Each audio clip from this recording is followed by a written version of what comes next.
Commencer par une prière avant d'ouvrir la parole de Dieu. Alors, Père Céleste, merci pour ta parole, merci pour tout ce que tu as fait aujourd'hui. On pense que tu as un message pour nous, alors on te demande que ce message soit clair et que ton esprit me guide et que tout soit fait selon ta volonté pour ta gloire. Prends soin de nous, que ton esprit soit aussi avec tous ceux qui vont entendre, présents ici ou en ligne. T'en prie au nom de Jésus. Amen. Il faudrait mettre mon PowerPoint, par exemple.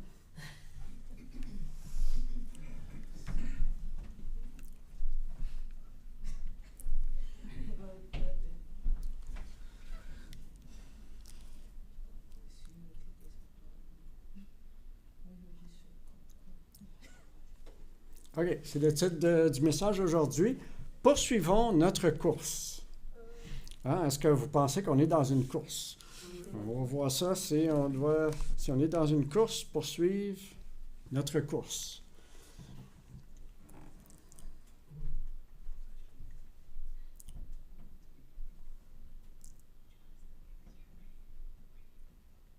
Petit problème technique. Bon, voilà. OK, on va dans... Oh, qu'est-ce qui arrive ici? Nombre 13, versets 1 à 3. Donc, Nombre 13, versets 1 à 3. L'Éternel parla à Moïse et dit, « Envoie des hommes pour explorer le pays de Canaan que je donne aux enfants d'Israël. Tu enverras un homme de chaque tribu de leur père, tous seront des principaux d'entre eux. » Moïse les envoya du désert de Paran, d'après l'ordre de l'Éternel. Tous ces hommes étaient chefs des enfants d'Israël. Il y avait combien de tribus en Israël? 12. Donc, il y avait combien de chefs qui ont été envoyés? 12. Il y en avait un par tribu qui était un des chefs, un des hauts placés dans chacune des tribus. On continue dans Nombre 13, versets 21-23. Alors, ces 12 personnes, ils montèrent, ils explorèrent le pays depuis le désert de Sin jusqu'à Rehob, sur le chemin de Hamath. Ils montèrent par le midi et ils allèrent jusqu'à Hébron, où étaient Haïman, Shesai et Talmaï, les enfants d'Anak. Hébron avait été bâti 7 ans avant Tsoan en Égypte.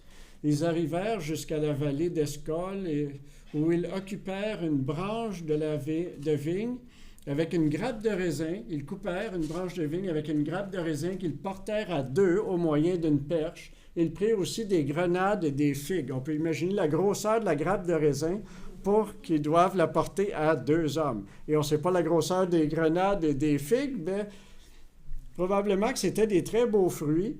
Et puis, ils ont apporté ça comme témoignage de ce que le pays produisait. OK, versets 25 à 27, toujours dans Nombre 13.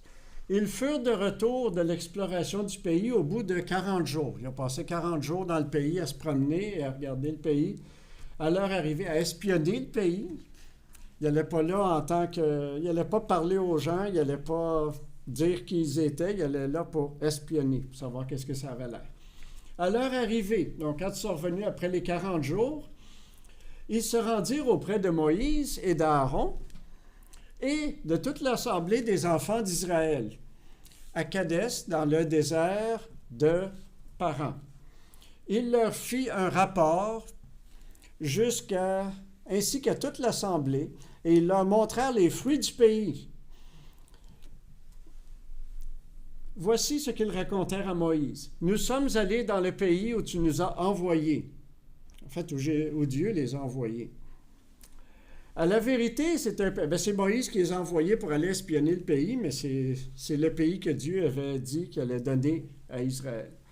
À la vérité, c'est un pays où coule le lait et le miel, et en voici les fruits. Donc, ils ont montré les beaux fruits, les gros fruits, l'énorme grappe de raisin et tout ça. Et puis, ils ont dit, c'est un pays où coule le lait et le miel. Pourquoi ils ont dit ça? Parce que Dieu, c'est ça qu'il avait promis.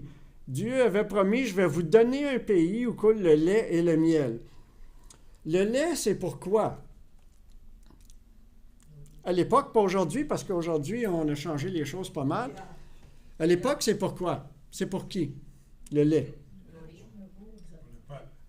Hum? T'es proche, les enfants? Les bébés. C'est les bébés qui boivent du lait. Hein, rendu à 12 ans, là, normalement, les enfants ne boivent plus le lait de la mère. Ça devrait être fini, ça, depuis longtemps. Donc, c'est les bébés qui boivent du lait. Le miel. Est-ce que les bébés peuvent manger du miel? Non.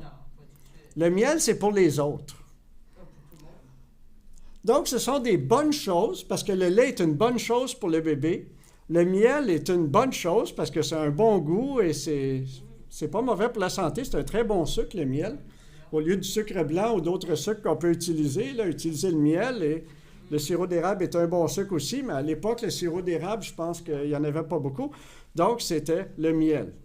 Donc, deux bonnes choses. Dieu est en train de leur dire, par cette expression-là, le pays où coule le lait et le miel, un très beau pays. Un pays qui va vous réjouir. Vous allez être bien dans ce pays-là, le pays que je vous donne. C'est la première chose que les 12 espions qui reviennent leur disent, un pays où coule le lait et le miel. C'est un beau pays. Regardez les fruits, c'est extraordinaire. Puis là, ils vont dire un petit mot. Un petit mot de 4 lettres. Un petit mot de 4 lettres qui vient tout démolir ce qu'ils ont dit avant. On va au verset suivant, versets 28 et 29. Mais. C'est un pays où coule le lait. Tout est beau, regardez les fruits. Mais. Le peuple qui est enfant d'Anak. Les Amalécites habitent la contrée du Midi. Les Hessiens, les Jébusiens, les Amoréens habitent la montagne, et les Cananéens habitent près de la mer et le long du Jourdain. Qu'est-ce qu'ils sont en train de dire ici? C'est pas possible de prendre ça. On est juste un peuple. On est juste du monde. On était des esclaves en Égypte. On n'est pas des batailleurs. On n'est pas des gens de l'armée. On n'est pas équipés. Puis il y a des villes fortifiées. Il y a des gens qui sont entraînés pour se battre. C'est absolument impossible qu'on prenne ce pays-là. C'est un beau pays. C'est fantastique, mais c'est absolument impossible qu'on prenne ce pays-là. C'est ça que sont en train de dire les 10, parce qu'il y en a 2 sur les 12 qui sont Josué et Caleb, qui eux autres ont dit, non, on peut monter. L'Éternel a dit qu'il allait lui donner ce pays-là. Si l'Éternel le dit, on a parlé des prophéties ce matin, si l'Éternel le dit, il va le faire. Donc, si l'Éternel a dit, je vais vous donner ce pays-là, il va nous le donner. Donc, ces gens-là avaient de la foi, Caleb et Josué. Les 10 autres n'avaient pas de foi. Ils ont dit que c'était absolument impossible, on ne peut pas prendre ça. Au niveau humain, c'est vrai qu'ils ne pouvaient pas prendre ça, parce que les autres étaient beaucoup plus forts. Mais avec Dieu, tout est possible. Hein? Même si tout le monde est contre nous, avec Dieu, tout est possible. On voit la carte ici, qu'est-ce qu'ils ont fait comme tracé, comme chemin environ? Ils n'ont pas nécessairement suivi exactement cette courbe-là que j'ai mis ici, là, avec la petite flèche. Donc, ils sont partis d'Égypte. Et puis, ils ont traversé la mer Rouge. Hein, la flèche passe à travers la mer Rouge. Et puis, après ça, ils sont montés. Ils sont arrêtés au mont Sinaï. C'est là qu'ils ont reçu les 10 commandements. Dieu leur a donné les lois, comment est-ce qu'ils devaient marcher avec lui et tout ça. Et puis, après ça, ils sont montés. Ça n'a pas pris longtemps, tout ça. À partir de Sinaï jusqu'à l'entrée d'Israël, ça a l'air que quelqu'un qui marche un bon rythme, ça prend environ 10-11 jours. Mais évidemment, un peuple avec les femmes, les enfants et tout ce qui transportait et tout ça, on peut imaginer que ça leur a pris peut-être 3 semaines, 1 mois pour se rendre là. Mais quand même, c'est pas tellement long. Puis là, ils arrivent aux portes. Après que Dieu les a fait sortir d'Égypte, les a fait traverser la mer Rouge, leur a donné la loi, leur a donné de l'eau dans le désert, leur a donné de la nourriture dans le désert, il a pris soin d'eux autres, ils sont à la porte de ce que Dieu veut leur donner. Ils disent non, on ne peut pas. On retourne de bord, on s'en retourne en Égypte. À la porte.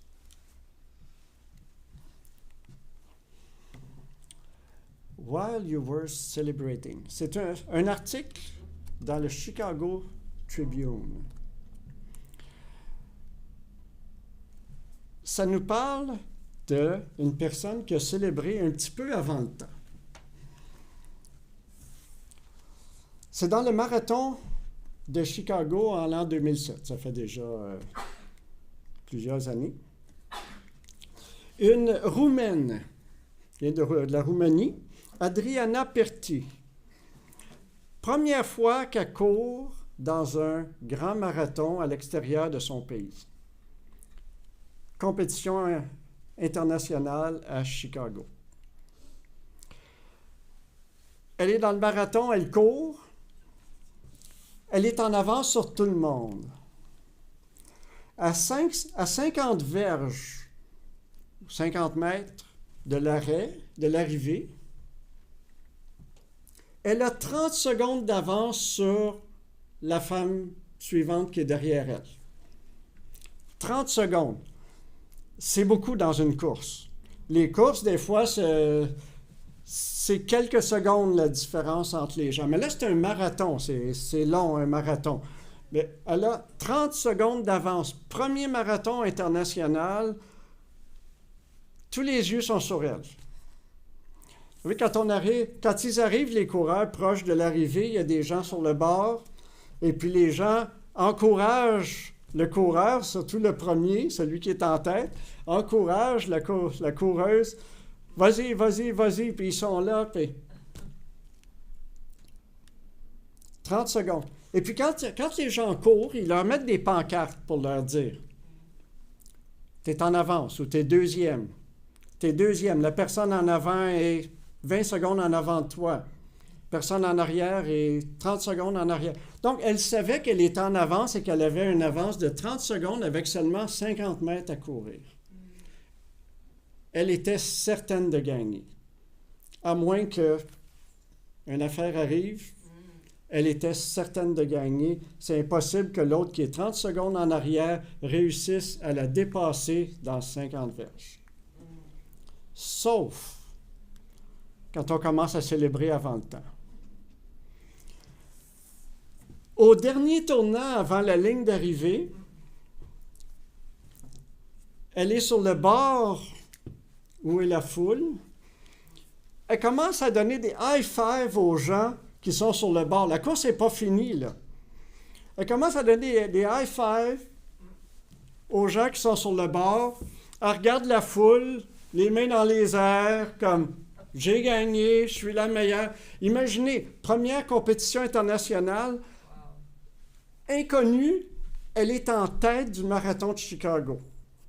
30 secondes en avance sur celle qui avait gagné l'année d'avant. Une Éthiopienne qui s'appelle Beran Adere. Mais Beran Adere a vu ce qui arrivait, parce que l'autre est en avance. A vu que l'autre est en train de fêter, là. Donnait des high-fives. Puis... Évidemment, en faisant ça, elle a ralenti. Ça ralentit la personne. L'autre a vu sa chance. Mais, elle dit, si elle court et puis elle passe à côté juste de même, l'autre va voir qu'elle s'en vient, puis ça va être une course difficile. Alors, il y avait 2 hommes qui couraient, parce qu'il y avait des hommes aussi dans le marathon. Ça, c'était pas les premiers, parce que les hommes sont habituellement plus rapides que les femmes. Donc, il y avait 2 hommes qui étaient à côté de Mme Perti et qui couraient. Et Mme Adere, la championne de l'année dernière, elle a commencé à sprinter, mais elle s'est tassée à droite pour que les hommes soient entre elle et Mme Perti pour pas qu'elle la voie. Elle a couru, elle est passée à côté. En fait, quand on regarde l'image suivante, il y a la banderole où normalement celui qui gagne ou celle qui gagne devrait être en plein milieu de la banderole et avoir la banderole sur elle. Mais Mme Adere qui s'est tassée pour pas que Mme Perti la voie, elle s'est tellement tassée qu'elle n'est même pas passée sur la banderole, elle est passée à côté de la banderole, mais le temps que Mme Perti a vu ça, et puis qu'elle a commencé à sprinter, elle a quand même fini 3 secondes en arrière de l'autre. Et c'est l'autre qui a gagné. Elle a commencé à célébrer avant le temps. Ça fait 30 ans un peu plus que 30 ans que je suis adventiste, que je suis dans l'Église. On m'annonce depuis que je suis dans l'Église que Jésus revient bientôt. Alors, même quand je suis devenu adventiste, on m'a dit d'ici 5 ans, Jésus est revenu, c'est sûr. Le mot bientôt, ça ne veut pas dire nécessairement dans 2, 3 ans, 5 ans. Jésus a dit, je viens bientôt. Il y a pas mal d'années de ça. Mais en fait, le mot qui traduit mieux quand Jésus dit, je reviens bientôt, c'est plutôt, je reviens rapidement. Ça ne veut pas dire nécessairement qu'il va revenir dans les prochaines années. Mais aujourd'hui, on voit les signes que Jésus a annoncés qui font qu'on peut vraiment savoir que Jésus est à la porte, très proche. Et puis, on devrait même plus dire Jésus revient bientôt, on devrait dire Jésus revient de façon imminente, c'est-à-dire d'un instant à l'autre, Jésus va revenir parce que quand on voit les choses qui se passent dans le monde. Mais après 30 ans dans l'Église, on pourrait considérer qu'on peut ralentir. Comme Mme Perty dans la course. On est sûr de gagner. Le ciel est assuré. On peut juste relaxer. Est-ce que c'est ça qu'on doit faire? Non, pas vraiment. Paul écrit, Timothée, 2 Timothée 4, versets 7 et 8, « J'ai combattu le bon combat, j'ai achevé la course. » Donc, on est dans une course. Hein? Paul était dans une course, on est dans une course. Il y a un combat à faire, on est dans une guerre. La guerre n'est pas finie. Hein? On a lu ce matin dans le prophète Daniel, jusqu'au terme de la guerre. Le terme de la guerre, c'est quand Jésus revient. Avant ça, la guerre n'est pas finie. Il faut attendre pour célébrer. On ne commence pas tout de suite à donner des high-fives. Désormais, la couronne de justice m'est réservée. Quand Paul écrit ça, Paul est rendu vieux. Et Paul sait que sa vie achève. Et lui peut dire qu'il a combattu le bon combat et que c'est terminé. Et qu'il va avoir la couronne. Le Seigneur, le juste juge, me le donnera dans ces jours-là, et non seulement à moi, mais encore à tous ceux qui auront aimé son avènement. C'est intéressant parce qu'il ne dit pas « me la donnera la couronne de justice », parce que c'est féminin. Et puis, en lisant le chapitre, on voit qu'au verset 1, le seul mot masculin qu'il y a dans le verset 1, qu'il y a entre le verset 1 et le verset 7, c'est le royaume. Finalement, Paul est certain que Dieu va lui donner le royaume, qui va faire partie du royaume des cieux. Donc, la couronne, il va l'avoir, puis il va être dans le royaume des cieux. Paul ne s'est pas relâché. Paul, même quand il était à Rome, vers la fin de sa vie, et puis qu'il était plus ou moins prisonnier, là, parce qu'il en avait appelé à César, parce qu'il était accusé par les Juifs, Paul continuait à prêcher. Paul continuait à combattre le bon combat de la foi. Il continuait à avoir la foi. Il était dans une situation terrible. On sait que quand Paul est mort, c'est dans les années 67-68, c'est dans le temps où à peu près les empereurs les plus... Quel mot je peux utiliser? Je ne sais pas. Néron, Caligula... Ces empereurs-là, ce n'étaient pas des gens qui avaient toute leur tête, disons. Il y avait des idées très étranges. Et puis, une des idées très étranges qu'il y avait, c'est qu'ils persécutaient les chrétiens. Ils voulaient éliminer les chrétiens. Et puis, Paul, c'est dans ce temps-là qu'il va écrire ça. C'est dans ce temps-là qu'il a achevé sa course. Il a achevé sa course dans des temps très difficiles. Et il a été tué probablement par un de ces empereurs-là. Il a fini sa vie à ce moment-là. La ligne d'arrivée, quand on voit la ligne d'arrivée, est-ce que Matthieu 10, versets 21-22, Jésus nous annonce d'avance, il ne faut pas avoir peur. Quand on voit la ligne d'arrivée, quand on voit Jésus qui revient, la course achève, là. Il nous reste juste un sprint à faire et puis on va avoir la victoire, on va avoir la couronne, puis on va être dans le royaume. Qu'est-ce que Jésus a dit qui va arriver à ce moment-là? Le frère livrera son frère à la mort et le père son enfant. Les enfants se soulèveront contre leurs parents et les feront mourir. Vous serez haïs de tous à cause de mon nom.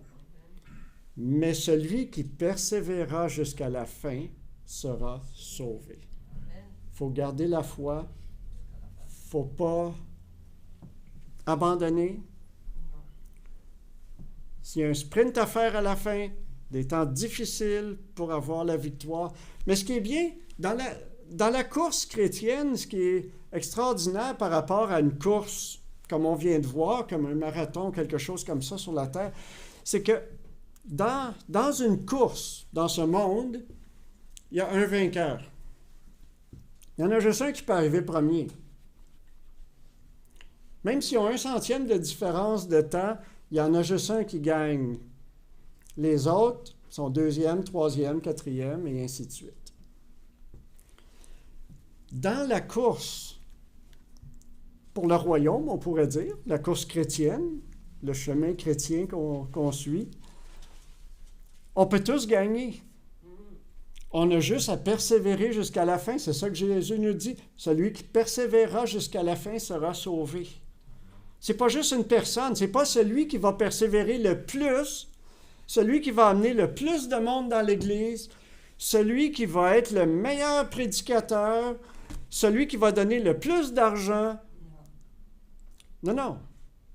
Tous ceux qui persévèrent, qui poursuivent leur course, vont gagner. Il va y avoir quantité de vainqueurs.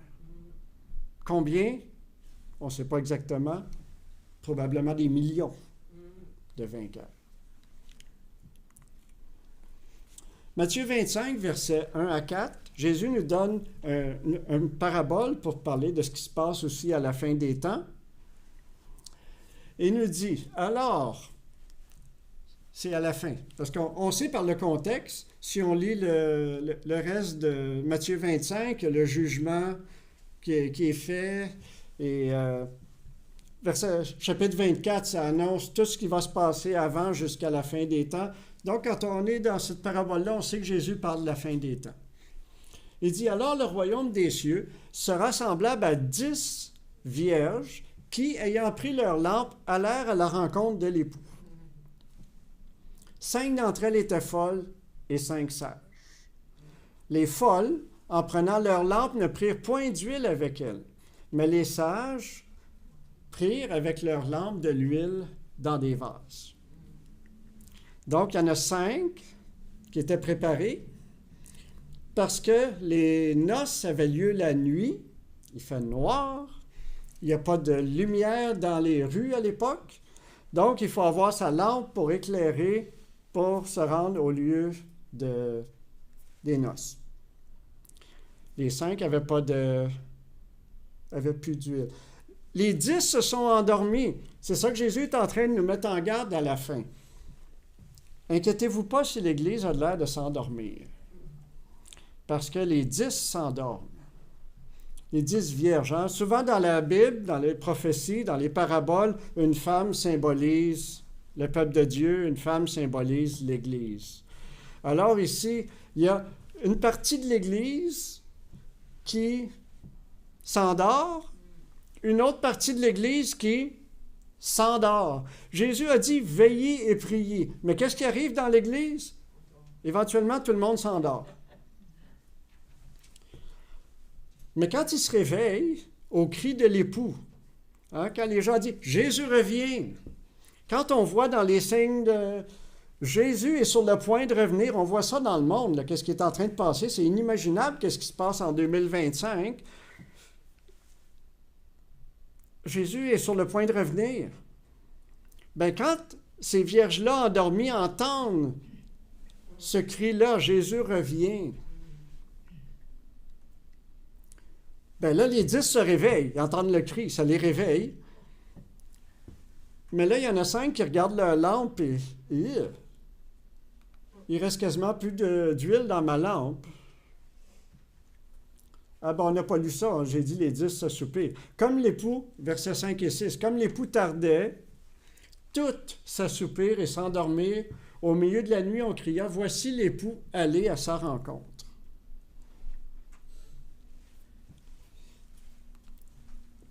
Alors, toutes ces vierges, versets 7 et 9, on est toujours dans Matthieu 25, alors toutes ces vierges se réveillèrent et préparèrent leurs lampes. Les folles dirent aux sages, donnez-nous de votre huile, car nos lampes s'éteignent. Les sages répondirent, non, il n'y aurait pas assez pour nous et pour vous. Allez plutôt chez ceux qui en vendent et achetez-en pour vous.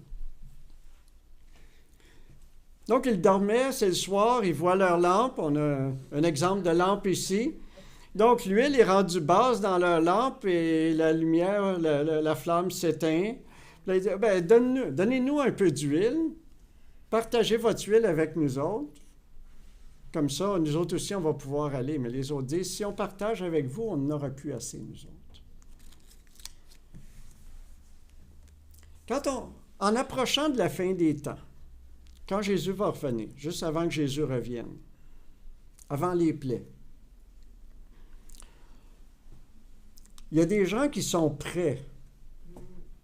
Ils sont prêts à continuer la course, peu importe. On vient de lire ce qui va se passer à la fin, les enfants qui vont mettre à mort leurs parents et ainsi de suite. Mais il y a des gens qui sont prêts à ça. Comment est-ce qu'ils sont prêts à ça? Ils lisent, ils étudient, ils prient, demandent à Dieu. Parce que humainement, on ne peut pas être prêt à ce qui va arriver à la fin. Ellen White me dit, des fois, on imagine que les choses vont aller mal, mais à la fin, on ne peut pas imaginer tellement mal que ça va aller. C'est inimaginable. Ça va être vraiment terrible à la fin. Mais ça prend une préparation pour ça. Qui peut nous préparer pour ça? Dieu peut nous préparer. Dieu nous a donné sa parole pour nous indiquer qu'est-ce qui va venir. C'est une façon de nous préparer. Dieu nous donne son Esprit Saint pour qu'il nous prépare. Par la prière, on demande à Dieu de nous préparer, de nous changer, qu'on ne soit pas inquiet pour ce qui s'en vient, et ainsi de suite, et puis que notre foi soit... Augmenter notre foi aussi. Dieu nous prépare en augmentant notre foi. Par les épreuves, de toutes sortes de façons, Dieu nous prépare pour les choses de la fin. Et c'est ça qui est symbolisé par l'huile dans les lampes. Un des gros travails là-dedans, c'est le Saint-Esprit. Tu as le Saint-Esprit qui te guide et qui vont te faire passer à travers ces épreuves-là à la fin. Bien, ceux qui n'ont pas d'huile, ils n'ont pas étudié beaucoup. Ils lisent la Bible un petit peu, viennent à l'Église, ils écoutent les messages. Mais 3 jours après qu'ils ont écouté le message, ils ne se souviennent plus de quoi le message parlait. Ils prient, peut-être une fois par jour. Et peut-être avant de manger, Dieu bénit la nourriture que je vais manger. Mais il n'y a pas vraiment de prière fervente. Il n'y a pas de recherche. Ils ne demandent pas à Dieu vraiment de les préparer pour les temps difficiles qui s'en viennent. Ils ne lisent pas beaucoup. Ils étudient surtout pas. Ils lisent un peu, mais superficiellement. Mais là, quand arrivent les événements vraiment frappants de la fin, la loi du dimanche ou des choses comme ça, persécution, ben là, tout d'un coup, là, attends un peu, là, qu'est-ce qui est en train d'arriver dans le monde, là? Oh là là, je vais regarder, je vais chercher, attends un petit peu. Il me semble que dans un livre, ça en parle, là, de ce qui va arriver dans la fin. Où est-ce que c'est? Hey, est-ce que tu peux m'expliquer qu'est-ce qui va arriver dans la fin, là? Oh, où est-ce que t'es, là? Où est-ce que mon ami qui est à l'église, là? Oh, il n'est plus là. Non, il est parti dans les montagnes, il s'est fui parce que Jésus a dit que quand les choses vont arriver, il faut fuir dans les montagnes. Donc, il n'est pas là pour leur dire, oh, là, il faut que je trouve. Attends un peu. Dans Philippiens, dans Tite, je ne sais pas. Qu'est-ce que je dois faire, là? Oh, je vais me mettre à genoux, je vais prier Dieu. Il est trop tard. Il est trop tard, les événements viennent, tu n'es pas prêt. Qu'est-ce qui va arriver? La police frappe à ta porte. On vient pour t'arrêter. Oups. Non, non, non, je ne suis pas. Non, non, moi je ne suis pas Jésus. Je ne marche pas avec Jésus. Je suis d'accord avec tout ce que vous dites, avec tout ce que le gouvernement met comme loi. Il n'y a pas de problème. Je vais suivre. Arrêtez-moi pas. Je suis un bon citoyen. Ils n'ont pas d'huile dans leur lampe. Ils vont tomber. Quand les persécutions vont venir, ils vont tomber. Quand la loi va passer, ils vont suivre la loi, contrairement à ce que la parole de Dieu dit. C'est ça les vierges folles qui n'ont pas de lampe dans leur... qui n'ont pas d'huile dans leur lampe. Versets 10 à 13, pendant qu'elles allaient en acheter, donc, il n'y avait pas de lampe dans leur... Il n'y avait pas d'huile dans leur lampe, donc ils ont été pour aller en acheter. Mais c'était... Il n'y avait pas de marchand ambulant avec des petits flacons d'huile juste à côté d'eux autres, là. Il a fallu qu'ils aillent en acheter. Pendant qu'elles allaient en acheter, l'époux arriva. C'est ça qui était annoncé, l'époux revient. Celles qui étaient prêtes entrèrent avec lui dans la salle des noces. Et la porte fut fermée. Les 5 sont rentrés, ferme la porte. Plus tard, les autres vierges vinrent et dirent, « Seigneur, Seigneur, ouvre-nous. » Mais il répondit, « Je vous le dis en vérité, je ne vous connais pas. Veillez donc, puisque vous ne savez ni le jour ni l'heure. » C'est ce que Jésus nous dit en veiller et prier. Veillez. On ne veut pas se retrouver dans la situation de ces 5 vierges folles. On veut être dans la situation des 5 vierges sages, celles qui ont de l'huile. Jésus dit, je ne vous connais pas, celles qui n'ont pas l'huile. Ils n'ont pas de relation avec Jésus. Comment Jésus peut les connaître s'ils n'ont pas de relation avec lui? Il faut avoir une relation avec Jésus. Et de plus on approche de la fin, plus il faut avoir une grande relation avec Jésus parce que plus les temps vont être difficiles, plus les choses arrivent. On voit dans le monde des inondations, tremblements de terre. Juste ces derniers jours, cette dernière semaine, là, 2 énormes tremblements de terre, des buildings de 30 étages qui s'effondrent à cause du tremblement de terre au Myanmar, en Éthiopie, des grues qui tombent, des gens qui sont dans des piscines en haut des buildings, et puis le building bouge comme ça, l'eau dans les piscines va de même, puis eux autres sont dans la piscine. Puis là, ça panique, là. Puis quand tu regardes le building d'en bas, là, tu vois les gros paquets d'eau qui tombent, là. Il y en a qui étaient sur un matelas pneumatique. Bien, quand ça a commencé à bouger de même, ils sont sautés dans l'eau, ils sont sortis de la piscine le plus vite possible, puis ils ont bien fait parce que le matelas pneumatique a pris la vague suivante, puis il est tombé en bas. Donc, s'il était encore dessus, c'était fini pour eux autres. Des inondations en Grèce. Grosse inondation. Une autre place que j'oublie présentement. Mais en tout cas, il arrive des choses, c'est un après l'autre. C'est pas un ici, puis 5 ans plus tard, un autre là, puis 10 ans plus tard, un autre là. Non, c'est une journée. Vous avez juste à ouvrir YouTube et puis ça en est rempli. Ou Google, ou les nouvelles. Vous pouvez suivre les nouvelles que vous voulez. On est dans le jour des expiations. Le jour des expiations, c'est la dernière étape avant que Jésus revienne. Dans l'histoire, quand on lit dans l'Ancien Testament, le calendrier que Dieu avait donné dans Lévitique, dans Deutéronome, dans Nombre, qui commence avec la Pâque, qui est le sacrifice de Jésus. La dernière, on appelle parfois la dernière fête, mais en tout cas,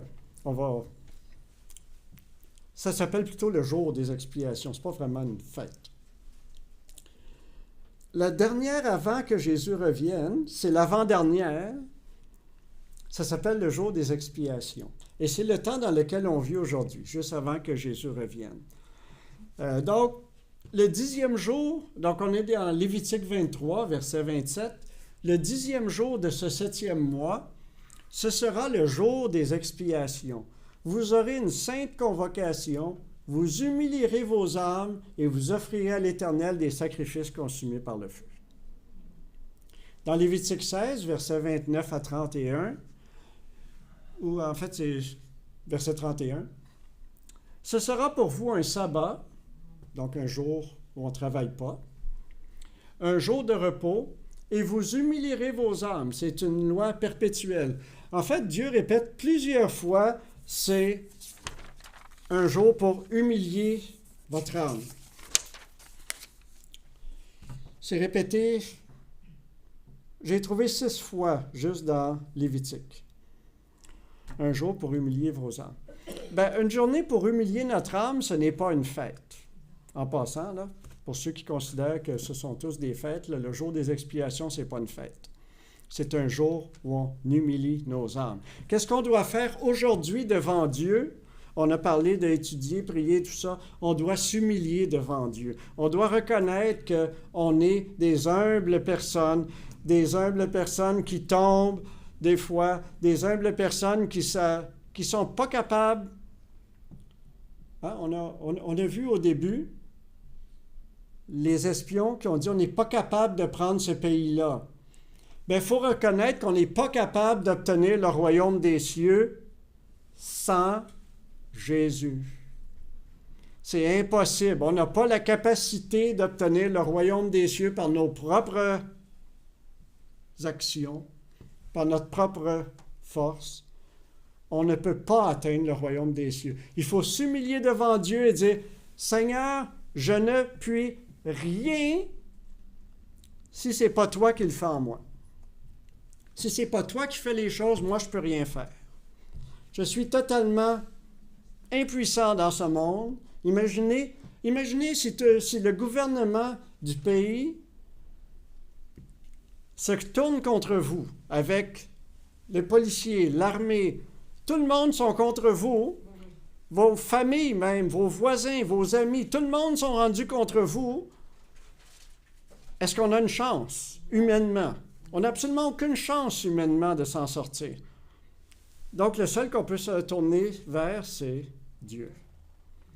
Et c'est ça le jour des expiations, c'est se tourner vers Dieu, reconnaître qui on est. Si on a péché, reconnaître nos péchés. Reconnaître qu'on est faible. Reconnaître qu'on n'a pas beaucoup de foi. Demander à Dieu, on va avoir besoin de la foi, puis on approche de la fin. Jésus a dit, quand je vais revenir, est-ce que je vais trouver la foi sur la terre? Demandons la foi à Dieu pour que, quand Jésus va revenir, qu'il trouve la foi sur la terre. Dieu est prêt à nous le donner. Saint-Esprit aussi. Jésus a dit, demandez le Saint-Esprit. Dieu a plus l'idée de nous donner le Saint-Esprit que même des parents de donner de la bonne nourriture à leurs enfants. Donc, le jour des expiations dans lequel on est, jour pour humilier nos âmes. Une fois que Jésus revient, là, on va pouvoir fêter. Là, ça va être la fête. Quand on lit dans la Bible, jour des expiations, fête des tabernacles ou fête des tentes. Là, c'est la fête. Pourquoi c'est la fête? Parce que là, on a passé la ligne d'arrivée. On n'est pas avant la ligne d'arrivée. On ne doit pas commencer à fêter avant d'arriver à la ligne d'arrivée. On fête une fois qu'on a passé la ligne d'arrivée. Puis la ligne d'arrivée, c'est quand Jésus revient, qu'on est avec lui au ciel. Dès qu'on est avec lui, quand Jésus revient. Là, on va pouvoir fêter. Là, on va pouvoir se réjouir. Qu'est-ce que ça dit pour la fête des tabernacles? Vous célébrerez chaque année cette fête à l'Éternel pendant 7 jours. C'est une loi perpétuelle pour vos descendants. Vous la célébrerez. Quand on célèbre, on fête. Hein? Vous la célébrerez le 7e mois. Tu te réjouiras à cette fête, toi, ton fils, ta fille, ton serviteur, ta servante, le lévite, l'étranger, l'orphelin, la veuve, qui sont dans tes portes. Donc, tous ceux qui sont avec Jésus vont pouvoir fêter. Tu célébreras. 3 petits points. Je vais plus loin. Car l'Éternel, ton Dieu, te bénira dans toutes tes récoltes et dans tout le travail de tes mains. Tu te livreras entièrement à la joie. Quand on va être avec Jésus, au ciel, sur la terre, la nouvelle terre, ça va être une joie parfaite. Il n'y a rien qui va aller mal. Il n'y aura plus de péché, plus de maladie, plus de mort, plus rien de ça. on va pouvoir se réjouir. La personne qui va prêcher en avant ne va pas nous amener des affaires qui nous font sursauter parce que, ben non, c'est pas ça que la Bible dit. Non, ça va être Jésus lui-même va nous prêcher. Est-ce que Jésus connaît la vérité? Hein, il ne connaît pas à peu près. Donc, on n'a pas besoin de s'en faire. Tout va être bon. Pas de maladie, pas de moustiques. Pas de souris qui rentrent dans la maison pour dévorer ta maison. Oui, puis une meurtre, plus rien de ça, rien de mauvais. Là, on va pouvoir se réjouir. Mais attendons que Jésus revienne. Pour l'instant, humilions nos âmes devant Dieu. Puis préparons-nous pour son prochain retour. Amen.